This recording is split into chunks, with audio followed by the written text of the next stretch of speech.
just one kiss I'm hooked. And now just the mention of your name starts to make me go insane. Am I just a player in your game? You spin me around, spin me around, spin me around. Oh, you spin me around, spin me around, spin me around. Hit the ground when I fall. If maybe you could just call. Oh, baby, you spin me around, spin me around, spin me around. I hit the ground. Oh, well. You spin me around.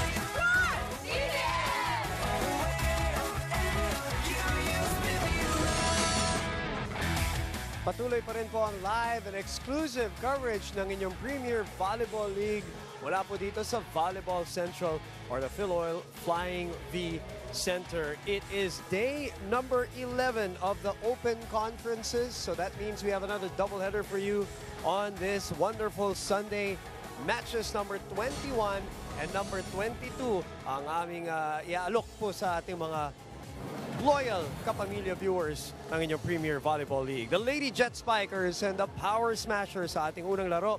At susundan po yan ang isang laban between the Lady Falcons and the Lady Warriors, second game of our Sunday doubleheader. Lahat pong yan ay live on SNA and of course online on PremierVolleyballLeague.com. Hello everybody, my name is Boom Gonzalez for ABS-CBN Sports. Kasama si Ander Mulyakanda and of course our panel at large for today, Janine Choi. Okay, patuloy tayo, Janine. Day 11. Tama ka dyan, Boom. And hello, Ann. It's day 11 of the Open Conference here in the PVL at napaka-exciting ng mangyayari ngayong hapon.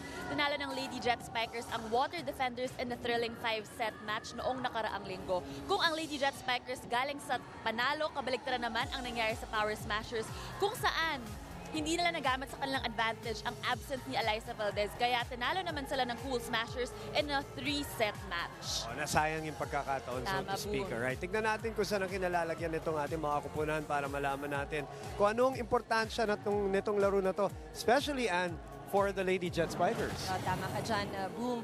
So coming from those matches, so makikita natin nasa number 2 spot ngayon ng Lady Jet Spikers. This is after overcoming, getting that win. Mahaba-habang laro yung kanilang nilaro para marating ito, no, with a 3-1 win-loss record. Samantalang itong Power Smashers, ito nga yung binanggit mo, Boom, they're currently at the bottom of our rankings and yun nga, they failed to get that win in that last match against the Cool Smashers. Pero ito, kailangan nilang maghanap ng pagkakataon na maiangat ang kanilang win-loss record dahil sa ngayon, nasa 1-4 pa rin sila. Kaya lang, medyo mahihirapan sila ngayong haponan dahil maganda linalaro ng Lady Jet Spikers. The Philippine Air Force showing chemistry. Alam naman natin, a very much intact team. Alright, manatili tayo dyan sa team na yan. Alam ko, Janine, meron kang feature for today. You're right, Boom. Ngayon naman mga kapamilya, kilalanan pa natin ang Lady Jet Spiker na si Iya Yongko na galing din pala sa isang pamilya na mahilig sa sports. Panoorin natin ito.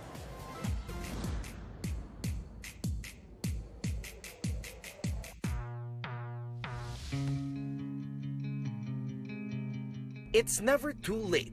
Ito ang naging battle cry ng 5'10" opposite spiker na si Yari Iya Yongko ng Lady Jet Spikers. 2009 nang magsimula maglaro ng volleyball si Iya. College student na siya noon nang unang sumabak sa tryout sa Far Eastern University.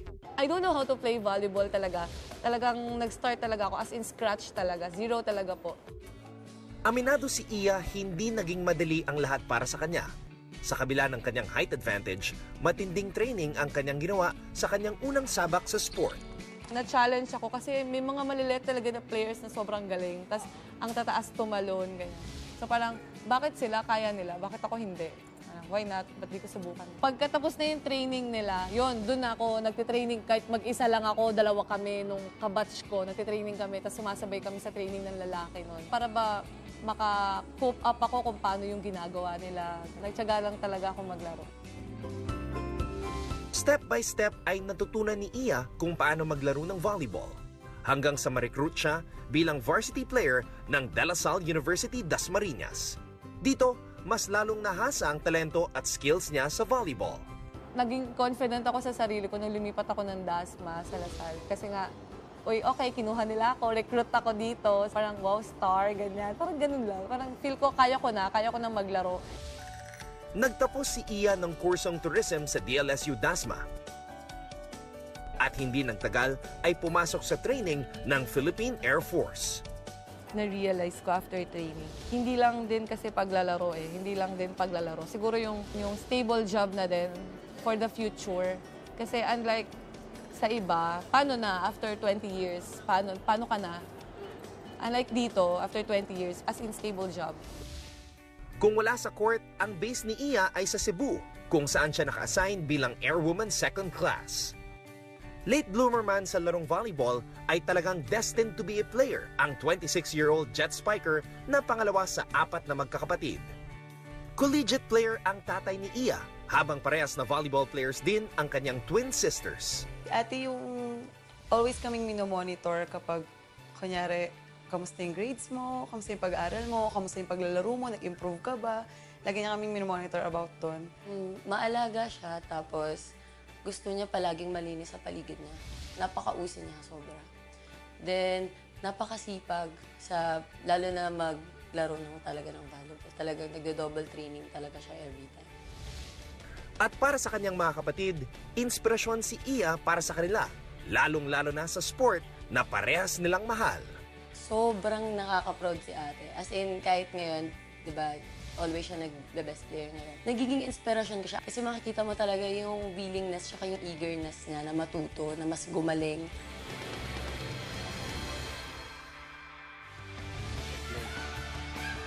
Yariyoko! Wow! Back-to-back! Grabe yung palo ni Yariyoko, no? Sa kasagsagan ng preliminary round ng Open Conference ng Premier Volleyball League, asahan ang mas masigasig at mas palaban na Super Iya sa loob ng court. You know, Boom and Ann, it's really inspiring and interesting that we get to feature our players here in the PVL, student athletes, working athletes, and now soldier athletes just like Iya. Mga kapamilya, make sure you tweet us at ABS-CBN Sports and also use the hashtag PVL on ABS-CBN for your comments and insights on the match. Also, please check out our exclusive Instagram account at ABS-CBN_sports. Also, please like, share, and follow our official Facebook page at Premier Volleyball League. Also, Boom, dito sa V-League, meron tayong karagdagang feature, ang Ronda Cam, kung saan binibigyan natin ng first-person perspective ang mga manonood natin dito sa San Juan Arena. Yung mga fans na present dito, pwede magtanong ng kahit anong katanungan sa kanilang mga idolo at ang kanilang idolo mismo ang sasagot sa tanong na yon. And the best part about that is they get to be featured on TV. Also, meron pa tayong karagdagang feature, ang ating mobile photo booth, kung saan ang mga fans ay pwedeng makasaya at pwede nilang makasama ang kanilang mga paboritong atleta tulad nito. Oh, usually napakahirap yan, yung mga access ng mga players usually. Pero dito sa atin sa Premier Volleyball League, napakadali. All they have to do is really come over to the Philippine Flying V Center to be part of the fun. Thank you very much, Janine. Thank you, Boom. Thank you, Marami Ann. pang balita at istorya makakalap yan si Janine. She continues to make the rounds here at the Philippine Flying V Center. Kami naman yan magbabalik para himayin ang laban between the Lady Jet Spikers who are looking for that elusive 4th win. And they're going up against the Power Smashers who are down in the dumps right now at 1-3. Magbabalik po kami dito sa SNA.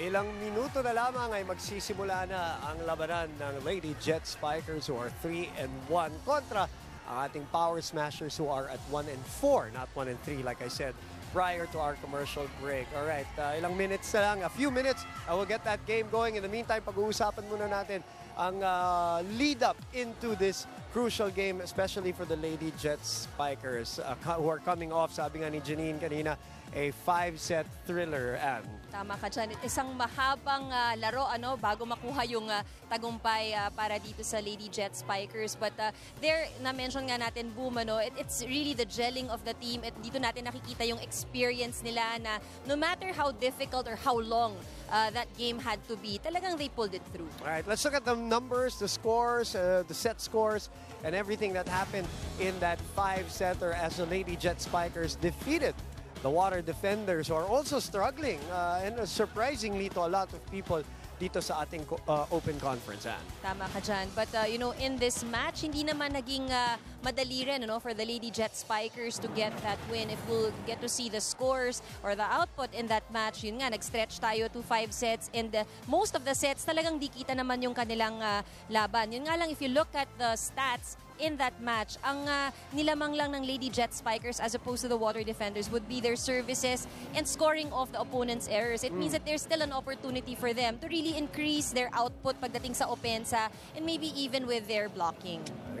Another game that could have gone either way, pero outlasted, I guess, is the word that comes to mind pagdating dun sa laro ng Lady Jet Spikers, who are probably the best conditioned athletes that we have here in the Premier Volleyball League. They had 4 players in double figures, including yung nabanggit natin or na-feature natin kanina lamang na si Iya Yonko. Pati na rin itong si Jocelyn Tapik, who actually led them with 17. Iya had 16, but it's Jocelyn Tapik who had 17 points in that match. Tama ka dyan. And of course, dito sa bawat laro, talagang ang inaasahan dyan ng mga coaches, hindi lang naman isang player ang magde-deliver. And in this case, Tapik has been a consistent player that really delivers for the squad. Yun nga, ang binanggit natin, she had a conference high of 17 points, boom, in that last match. At yun, aasahan pa rin yan ngayon ng kanyang coaching staff na magde-deliver siya ng ganito pa rin performance. 15 spikes, 2 aces for Jocelyn Tapik, only one of 4 players who delivered double figures ng kanilang laban against the Water Defenders. At nakausap niya ni Janine Choi kanina lamang. Let's watch and listen to that interview.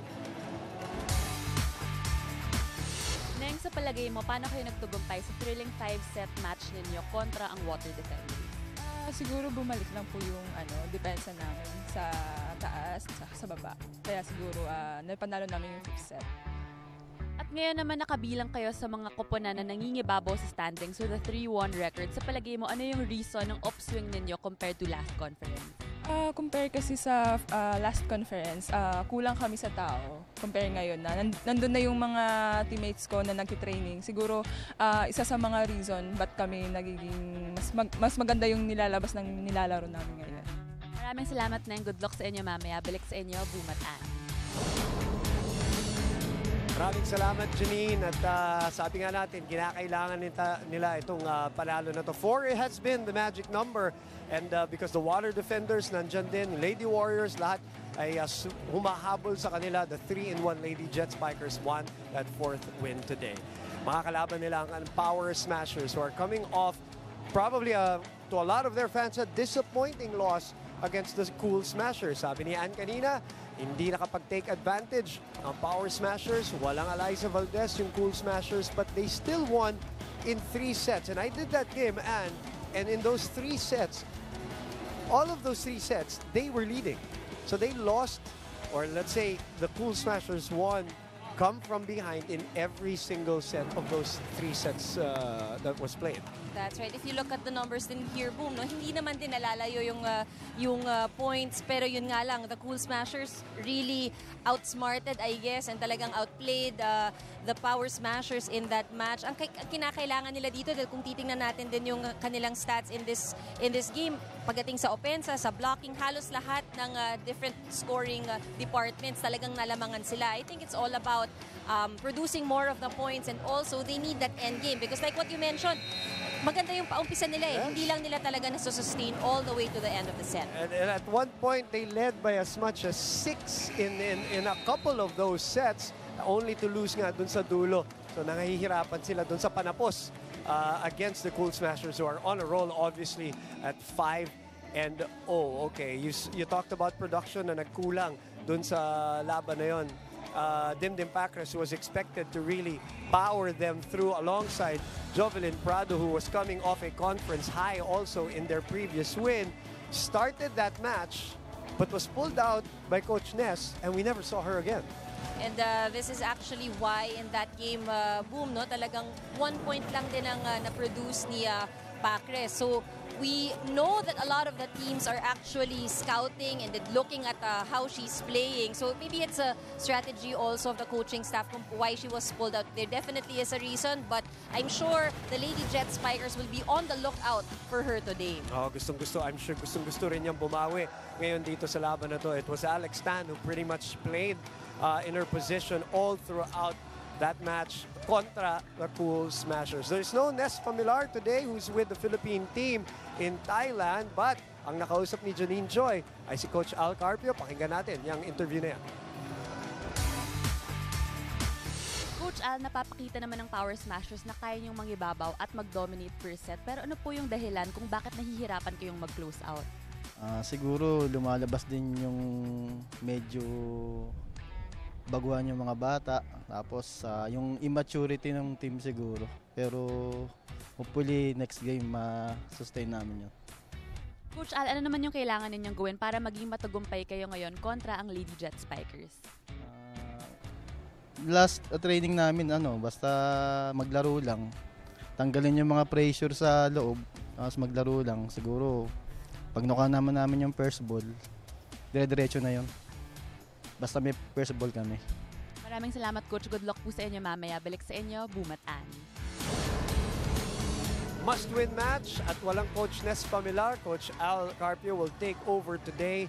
They need this win against also a team that is performing well, itong Lady Jet Spikers. What are your thoughts on what Coach Al said, Anne? Well, I think kanina binention nga niya yung inexperience, lumabas yun dun sa laro ng kanyang team. And maybe that's what, sinasali tayo sa laro boom. The war zone. We're in the middle of a war zone. I know. But I think yun nga, inexperience, and maybe today ang hahanapin ng coaching staff, and what we should expect from the Power Smashers, yung kanilang consistency, because that was what was missing in that last game against the Cool Smashers. I think, Anne, yung lumilipad na bola na, senyales na para dapat simulan na natin ang laro. Samahan niyo po kami, live po tayo. So you can join us on Twitter as usual, ang ating hashtag PVL on ABS-CBN at ABS-CBN Sports. On Instagram, they just posted pictures already, ABS-CBN_sports. And of course, ang ating Facebook page, i-like and share Premier Volleyball League. And of course, online, we are everywhere at premiervolleyballleague.com and the #1 sports website in the Philippines. That's sports.abs-cbn.com/livestream/PVL. Bago pa sumunod ang susunod na bola dito sa aming likod, ay magko-commercial muna tayo as DJ Tronics takes care of the entertainment inside the Phil Flying V Center. Sa aming pagbabalik, magsisimula na ang Lady Jet Spikers kontra Power Smashers live on SNA.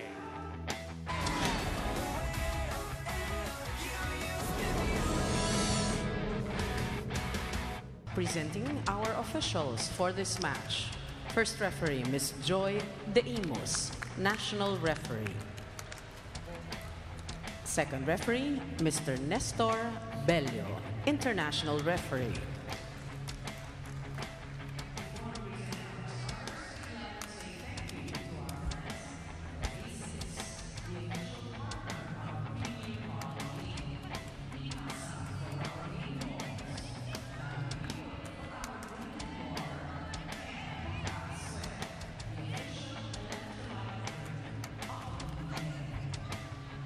Now, let us welcome our Hair Fairy Lady Jet Spikers. Let's start off with their team captain at number 12, Airwoman Second Class, Joy Gazelle Cases. At number 4, Airwoman Second Class, Yari Yonko. Wearing jersey number 6, Airwoman Second Class, Mary Ann Pantino. At number 7, Airwoman First Class, Wendy Ann Semana. Number 16 is Airwoman Second Class, Angel May Antipuesto. And number 17, Airwoman Second Class, Josever Tapit. Libero is number 5, Airwoman Second Class, Mary Ann Balmaceda. Head coach is Technical Sergeant Jasper Jimenez. Presenting our Power Smashers. Team captain is number 18, Jovelyn Prado. At number 1, Ann Esguera. Number 4, Regine Arocha. Number 5 is the Reinforced Conference's Best Opposite Spiker, Dimdim Pacret. Number 8, Vera May Guillema. And number 12, Catherine Villegas. Libero, number 9, Eunice Galang. And sitting in as head coach, Mr. Allegro Al Carpio.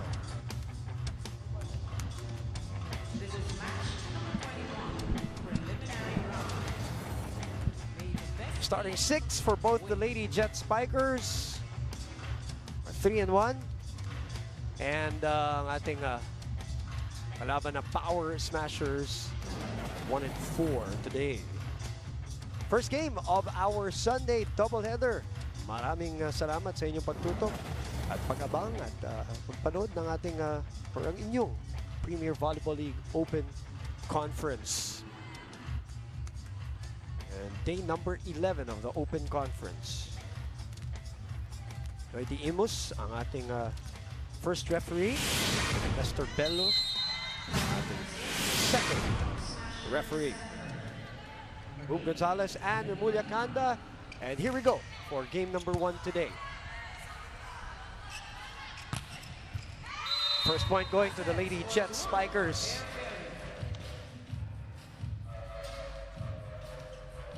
Not the tallest team sa ating Open Conference, but again have gutted out 3 wins so far.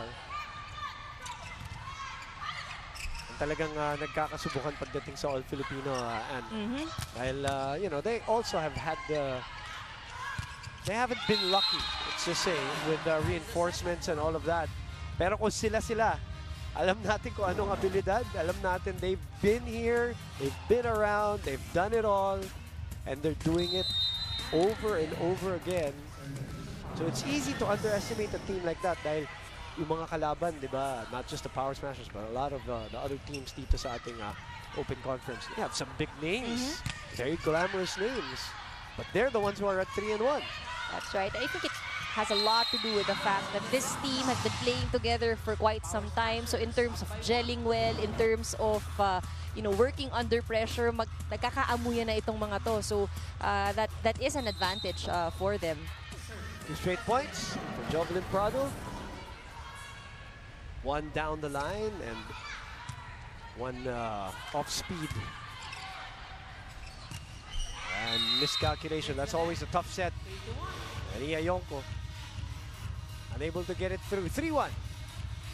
Al Carpio at the helm of Power Smashers today in lieu of Coach Nespa Milar, who's with Coach Sammy Kailar, of course, and his national team in Thailand as we speak. Quick attack. Antipuesto. Getting that point. 17 points for Tapik. 16 points for Del Palomata off the bench para sa Lady Jet Spikers. 12 para kay Mayan Pantino. At 16 at nabanggit natin kay Iya Yonko.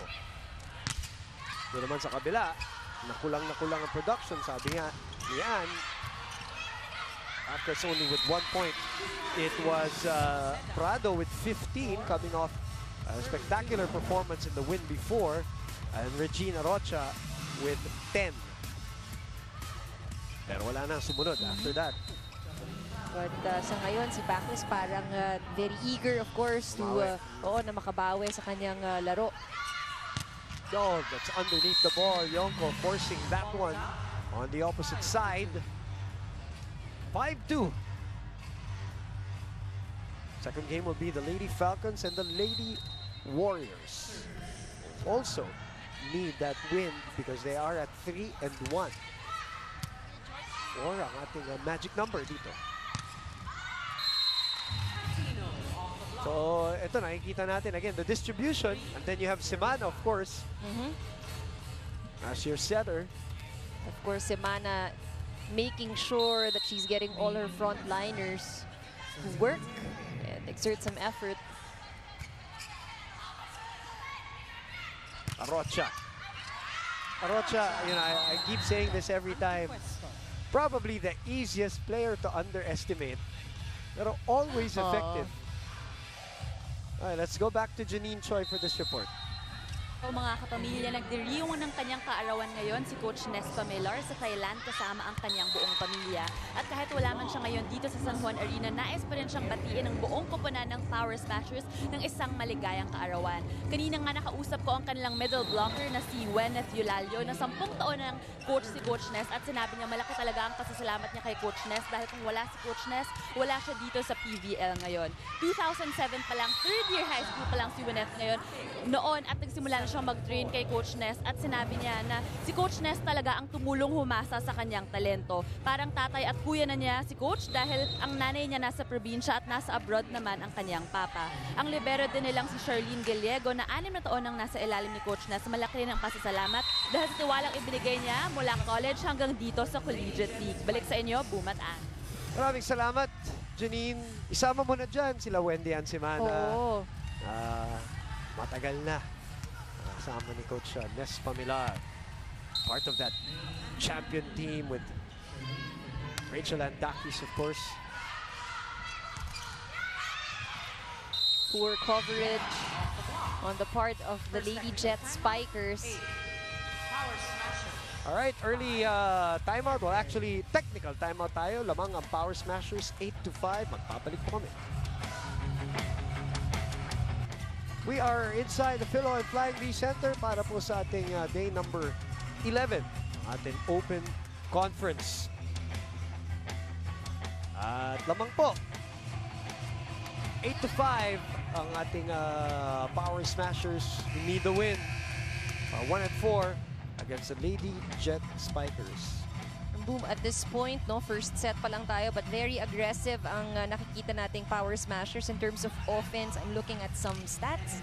67% success rate ang Power Smashers, samantala ang Lady Jet Spikers only at 37% at this point. So, kaya na naman kinukulang ang puntos ngayon ng Jet Spikers. And that's it. Arocha not just helping out with her attacks pagdating sa kanyang serves. Look at that, lands right at the end line.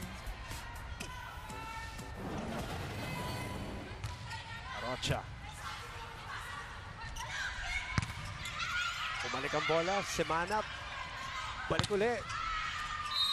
And very, Wendy and Simana, very persistent sa kanyang pagpunta dito. Kanyang open spiker who now will serve. So we're tapping. Antipuesto also in that front line right now. Ito na naman ang atake. Pacres with the first ball. Semana fakes it. This is legal.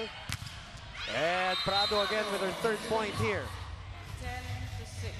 So off to a good start ang Power Smashers.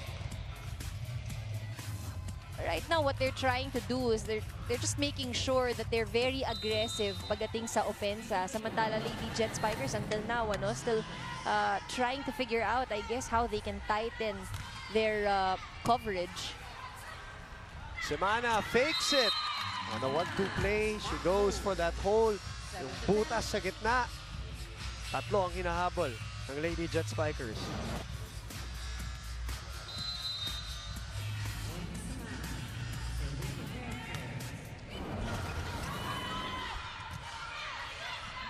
Pacres. Bumalik. Prado. And a net touch by Iayongo. 11-7. A little bit too eager. Itong si Yonko. Ayun, yung momentum, hindi napigilan ni Iya. 11-7. Masyado malakas. Too long. +1 for Fair Ferry.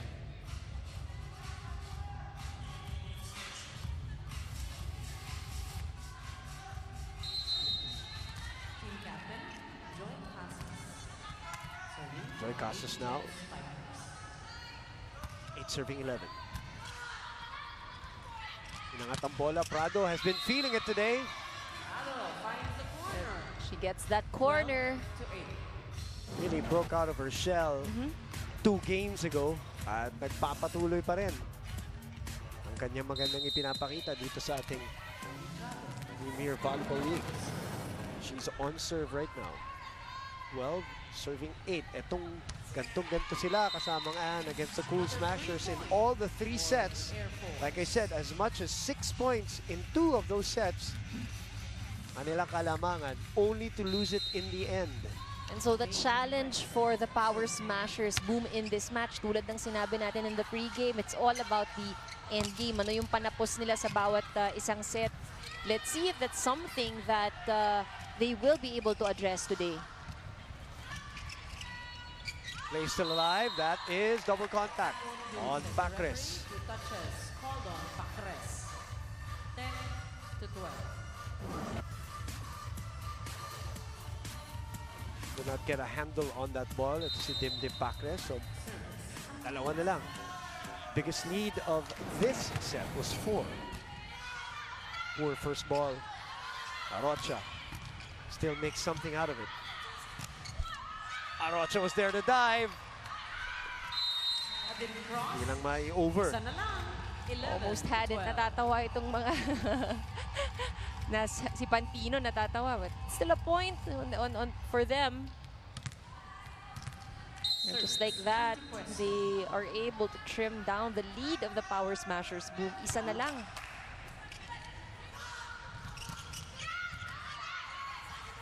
Open up. Pantino. Open to Arocha again. And like I said, Regina Arocha, a highly efficient player. Not the tallest of the players, obviously, for the Power Smashers, but her form is perfect, her efficiency is great. Talagang maaasahan.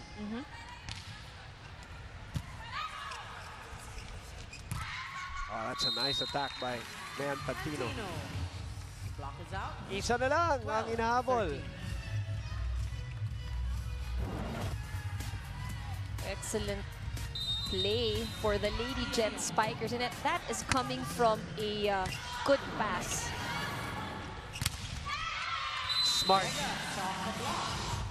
Very smart by Adelegas there. Off the block to maintain the lead, 14-12.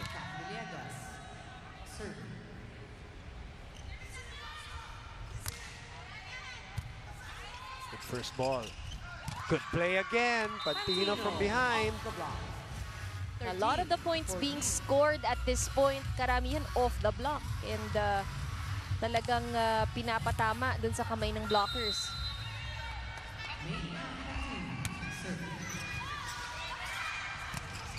Too easy.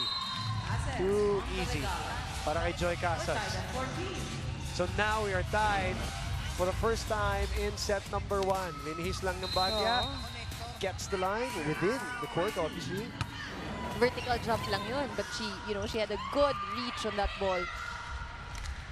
Rocha again. Casas finds a hole in the middle. Butas na butas yung gitna. Hair Fairy now up by 1. Casas knew it from the time that she made that approach.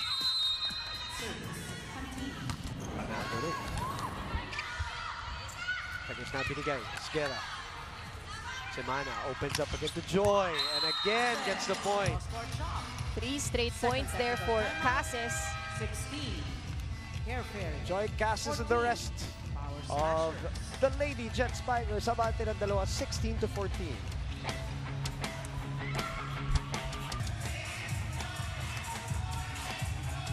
PJ Tronics inside the Phil Oil Flying V center. The game between the Jet Spikers, the Lady Jet Spikers, and the Power Smashers. Is that Chola? Chola Alvarez somewhere in there, yeah, in that row of black earlier. Okay, abante po. End of the Ang second. Lady Jet Spikers 16-14 after being down by 4.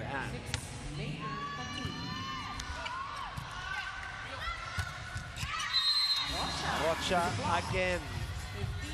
As we said earlier, highly efficient outside hitter para sa Power Smashers itong si Arocha. It's usually, no, pag binibigay kay Arocha, mataas yung porsyento talaga that she gets that kill. Exactly. Nakakapuwing. Yan ang lagi ko naiisip kay Regine. Yung nakakapuwing. Quickly in the middle to Esguerra. Semana, tinapik pa kabila. Backrest, Prado, tinulak na lang. Semana this time will open up. Rolling spike by Cassius. Prado. Up! And nobody home para sa Lady Jet Spikers. We're tied at 16. That save was too sharp, no, mula kay Pantino.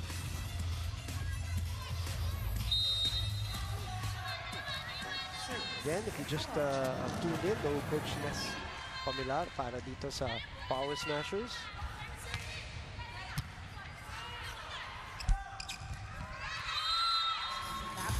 They had the lead by 4. Now they're down 1, 17-16. Losing the lead again at the wrong time. Coach Al calming down the team. Siguro pinaalala lang mag-regroup, no? Because they had such a good start. And first ball, sabi niya kanina sa interview. Ito nga ngayon, no, nahihirapan at nabigyan pa ng regalo itong si Casis. Of all the people na makakatapat mo sa net, nabibigyan ng regalo. If it's Casis, nako. Napaganda pa naman ang linalaro niya ngayon. Coach Jasper, happy that they got the lead now, 18-17. Looking for win number 4.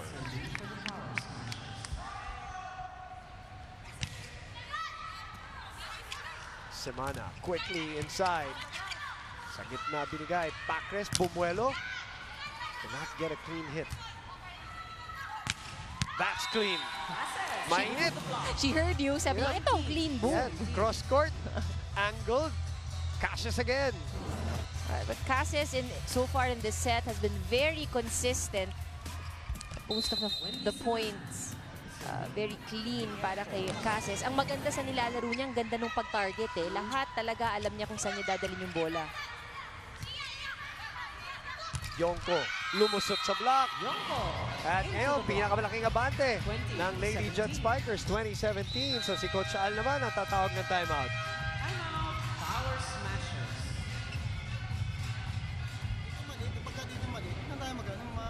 Mag-play. Sige, wala pa rin natakot. Basta palo. Basta ang problema natin, pagka na-block over tayo. Sabitan natin to, ha? Diskarte. Anong play mo ba? Pag-replay. Sige. Go! Sana mo! Sipag! Regine, tignan mo yan sa pag-down si Cases. Pwestuhan mo na. Tapos go. Wag lang masyado. One stop. In our second game, the Lady Falcons and the Lady Warriors, they're standing by. The Lady Falcons, the Lady Warriors rather, are 3-1. The Lady Falcons are 1-3. It's in the second game. In the meantime, balik tayo dito sa ating first game. Quick timeout by Coach Al. Dahil tatlo na ang abante, gawin mo ng 4. From a 4-point deficit to a 4-point lead. Yonko gets that point off the block. Kanina, she was struggling with her hits, but Lady Jet Spikers, bumalik ang rhythm, mabilis.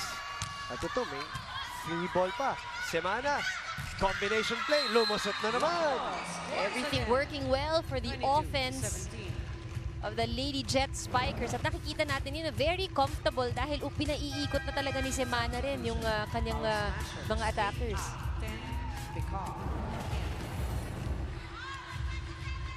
22-17, a 5-point lead. Practically, and parehong kwento nung laban nila against the Cool Smashers. And Coach Al now fielded the car. Tingnan natin kung anong maitutulong niya no, dito sa tail end because 3 points na lang ang kailangan ng Lady Jet Spikers. At bumalik ang bola agad sa haba ng kamay. Antipuesto. Guarding the net. 23-7. Dito ngayon, unahan, lalo na sa net. Look at this. Angel just left her left fingers up.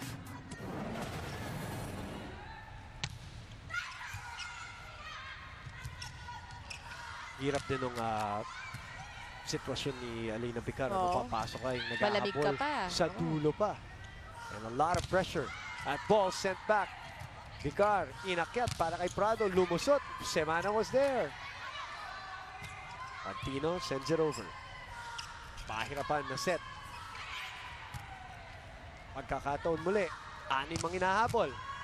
Bumalik ang bola. Esguerra finally finishes the point. 18-23.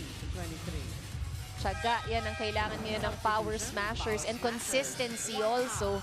Ang maganda lang din dito, Boom, no, Vicar was able to observe this first set. So, pagpasok niya, more or less, alam niya kung saan kinukulang ang team nila. But execution is also different dahil medyo malamig ka pa, no? Galing sa labas.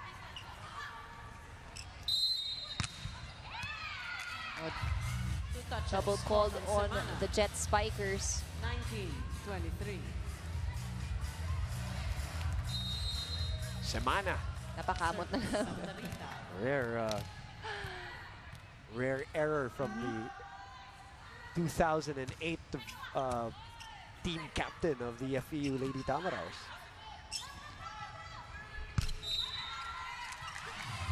Sayang yun, ha? Dahil that would have been a point for the Lady Jet Spikers and somebody touched the net. Mababa yung palo ni Pacres.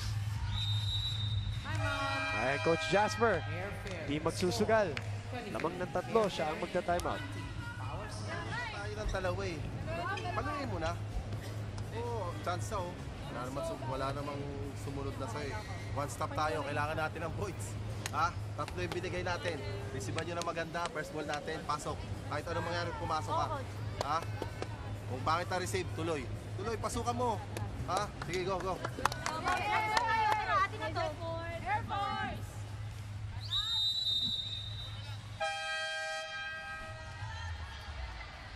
They were down by 4 early and midway. The Lady Jet Spikers recovering. Umakyat ang abante ng 6, 23-17. The Power Smashers, 3 sunod na puntos. The threat in here, as Joy Santa Maria, their service specialist, checks in. Semana, perfect set to Antipuesto after the timeout. Well, actually, in this game, Boom, here in this first set, napakaganda ng stats ng Lady Jet Spikers pagdating sa kanilang reception. 63% rather efficiency. Samantala yung Power Smashers nasa 27% lang. So that goes to show why they're able to execute those plays. Semana opens up. Pantino naman. Rocha was there. Solid with digging. Prado. Semana. Sa likod. Yonko. That's out. No check. They're looking for a check. 21. Pero wala, says our second referee.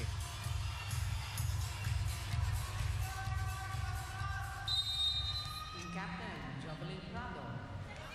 Serving for the foul. Prado now trying to delay this first set win of the Lady Jet Spikers. They're up by 3. Balik ang bola. Oh, that's a dog. Yep. 2 touches. Errors. 22-24. Both by Yonko. Yeah, that was a weird... And narinig eh, may sound eh, diba? Yeah. And Coach Al, kasi siya yung kumuha nung first eh. Coach Al, sabi, ba't siya uli yung siya uli yung kumuha ng second ball. When it was up. So naitawag. Parang nag-hesitate yung referee, pero naitawag. Pero, ganun pa rin ang kinalabasan. 25-22, come from behind.